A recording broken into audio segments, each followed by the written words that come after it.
America और Iran के बीच लंबे समय से चले आ रहे तनाव के बीच अब एक ऐसी खबर सामने आई जिसने पूरी दुनिया का ध्यान अपनी ओर खींच लिया है। अमेरिकी राष्ट्रपति डोनाल्ड ट्रंप ने दावा किया है कि दोनों देशों के बीच एक अंतरिम समझौते पर सहमति बन गई है, जो आने वाले दिनों में मध्य पूर्व की राजनीतिक और वैश्विक अर्थव्यवस्था की दिशा तय कर सकता है। हालांकि इस समझौते को लेकर अभी भी कई सवाल बने हुए हैं, लेकिन इसे हाल के वर्षों की सबसे बड़ी कूटनीतिक प्रगति माना जा रहा था। और रिपोर्ट्स के मुताबिक यह समझौता फिलहाल एक अस्थायी और अंतरिम व्यवस्था है, जिसके तहत अगले 60 दिनों तक अमेरिका और ईरान कई अहम मुद्दों पर बातचीत जारी रखेंगे। और सबसे बड़ा मुद्दा है ईरान के परमाणु कार्यक्रम का, जिस पर दोनों देशों के बीच लंबे समय से टकराव रहा है। ट्रंप प्रशासन चाहता है कि ईरान अपने परमाणु कार्यक्रम पर सख्त नियंत्रण स्वीकार करे, जबकि तेहरान लगातार यह कहता आ रहा है कि उसका कार्यक्रम शांतिपूर्ण उद्देश्यों के लिए ही है।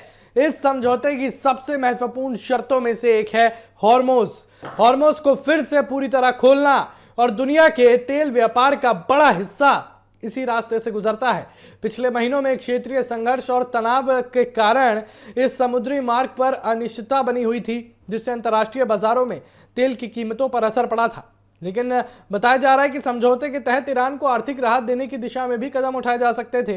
कुछ प्रतिबंधों में ढील, तेल निर्यात की संभावनाएं और आर्थिक पुनर्निर्माण से जुड़े प्रस्ताव चर्चा का हिस्सा थे, लेकिन ये सब एक तरीके से निकल गया, ये सारा समय निकल गया। अब डोनाल्ड ट्रंप क्या बोलते हुए नजर आ रहे हैं?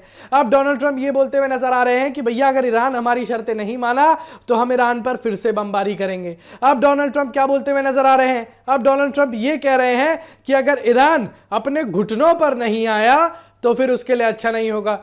सोचिए, ये वही देश है जो पाकिस्तान को धकेल कर आगे करता है कि भैया मध्यस्थता करो।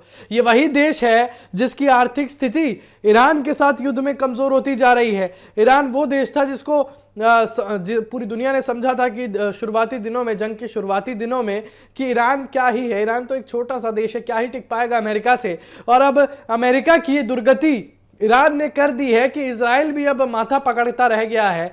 अब सोचिए, 110 दिन से ज्यादा इस युद्ध को हो चुके हैं, 110 दिन से ज्यादा ये युद्ध चल चुका है और ईरान ने अभी तक सार्वजनिक रूप से हार नहीं मानी।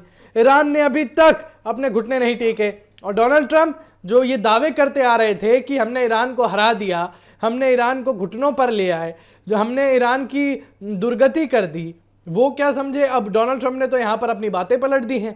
डोनाल्ड ट्रंप कहते हैं कि मैं मध्यस्थता चाहता हूं, डोनाल्ड ट्रंप कहते हैं मैं शांति वार्ता चाहता हूं, डोनाल्ड ट्रंप कहते हैं कि मुझे दोनों देशों के लोगों की भलाई चाहिए। वो भलाई तब कहां गई थी जब आप बमबारी कर रहे थे?